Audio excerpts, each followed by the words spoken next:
Hello friend, જય માતાજી, જય શ્રી કૃષ્ણ. સ્વાગત છે તમારા બધાનું મારા કિચનમાં. આજે આપણે બનાવશું ભીંડા બટાકાનું શાક, જેને આપણે સરળતાથી ઘરના રેગ્યુલર મસાલાથી જ બનાવી શકીએ છીએ.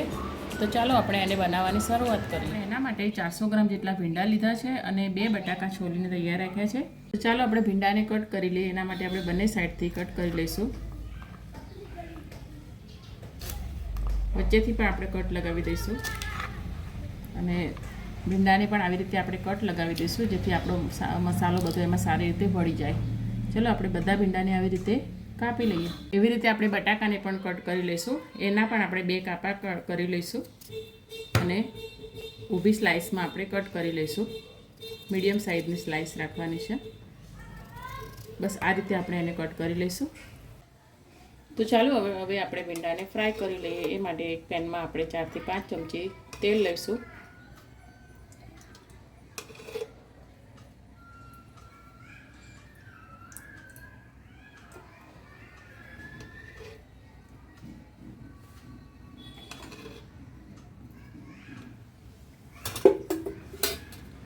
તેલ આપણું થોડું ગરમ થાય એટલે આપણે એમાં ભીંડા એડ કરીશું.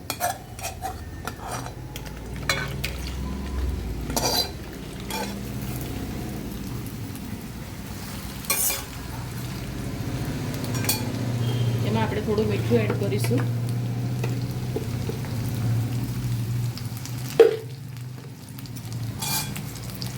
અડધી ચમચી હળદર એડ કરીશું અને આપણે હાઈ ફ્લેમ ઉપર ભીંડાને ફ્રાય કરી લઈશું.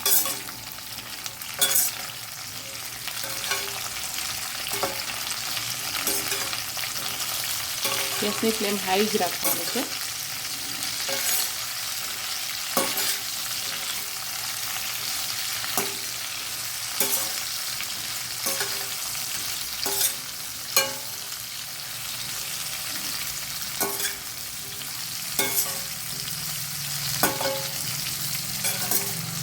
આપણે એને સતત હલાવતા રહીશું.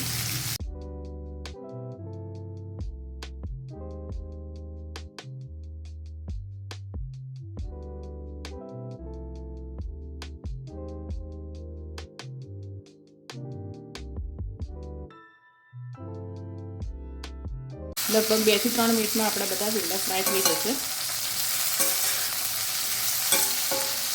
જો 3 મિનિટ જેવું થઈ ગયું છે ને આપણા ભીંડા ફ્રાય થઈ ગયા છે. હવે આપણે એને ડીશમાં કાઢી લઈશું. આવી રીતે આપણે ભીંડાને ફ્રાય કરીએ તો તેમાંથી બધી ચીકાશ નીકળી જાય છે અને આપણા ભીંડા એકદમ સોફ્ટ થઈ જાય છે અને એનો કલર પણ એવો ને એવો ગ્રીન જોવા મળે છે.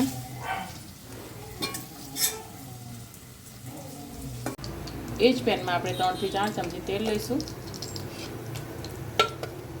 તેલ તમે તમારા જરૂર મુજબ લઈ શકો છો. તેલ આપણું થોડું ગરમ થાય એટલે આપણે એમાં જીરું નાખીશું.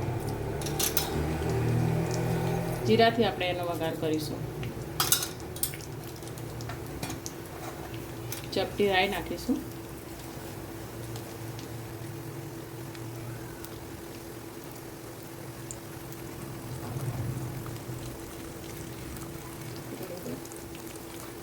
રાઈ ને જીરું આપણે તતડી ગયા છે. આપણે એમાં હિંગ નાખીશું ચપટી અને આપણે જે બટાકાની સ્લાઇસ કટ કરીને રાખી છે આપણે એમાં એડ કરી દઈશું. એ પણ આપણે ફ્રાય કરી દઈશું મીડિયમ ગેસની ફ્લેમ ઉપર.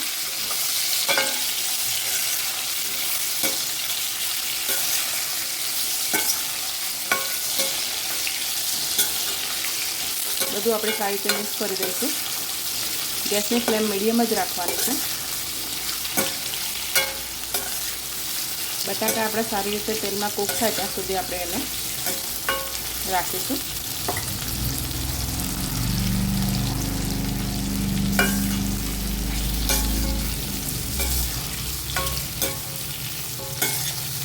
હવે આપણા બટાકા ચડી જાય એના માટે એક થાળી મૂકીશું. એમાં આપણે પાણી એડ કરીશું, જેના લીધે વરાળથી આપણા બટાકા ચડી જાય. 2 મિનિટ પછી આપણે ખોલીને ચેક કરી લઈશું. તો ચાલો હવે આપણે ચેક કરી લઈએ આપણા બટાકા ફ્રાય થઈ ગયા છે કે નહીં.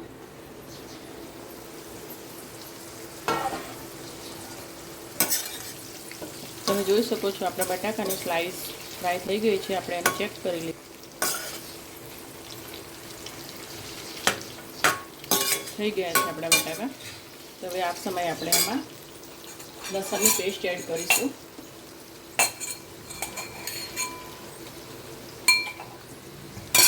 લીલું મરચું નાખવું હોય તો આપણે એ પણ નાખી શકીએ છીએ આમાં.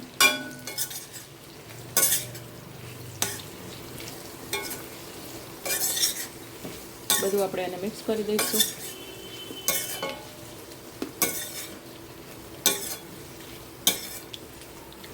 ત્યારબાદ આપણે જે ભીંડા ફ્રાય કરીને રાખ્યા હતા એ આપણે એમાં એડ કરી દઈશું.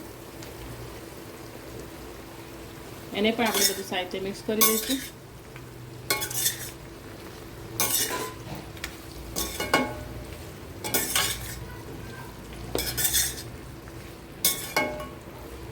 હવે આપણે આમાં મસાલા કરીશું.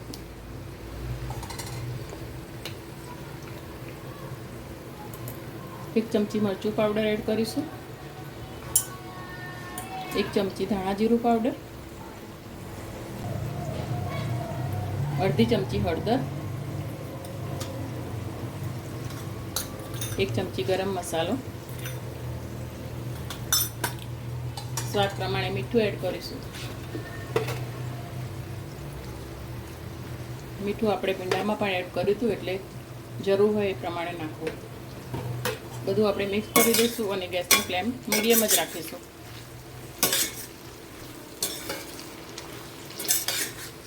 હળવાથી આપણે બધું મિક્સ કરીશું જેથી આપણા ભીંડા તૂટી ના જાય.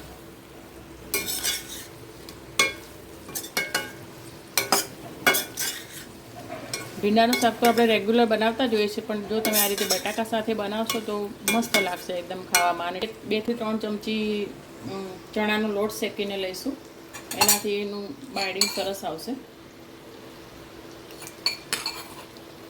ચણાનો લોટ આપણે શેકીને જ લેવાનો. ચણાનો લોટ એડ કરવાથી જો ભીંડામાં થોડી ઘણી પણ ચીકાશ હશે તો એ પણ દૂર થઈ જશે અને મસાલા સારી રીતે સેટ થઈ જશે. તો હવે આને આપણે 2 થી 3 મિનિટ માટે થવા દઈશું.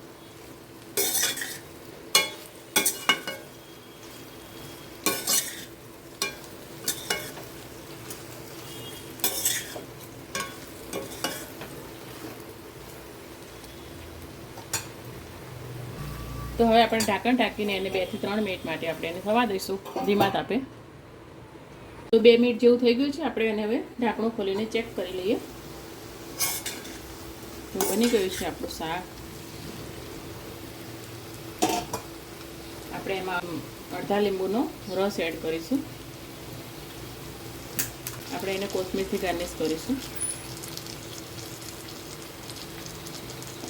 તો તૈયાર છે આપણું મસાલેદાર ભીંડા બટાકાનું શાક. ખૂબ જ ટેસ્ટી એવું, અને મેં 10 થી 15 મિનિટમાં જ બનાવી લીધું છે.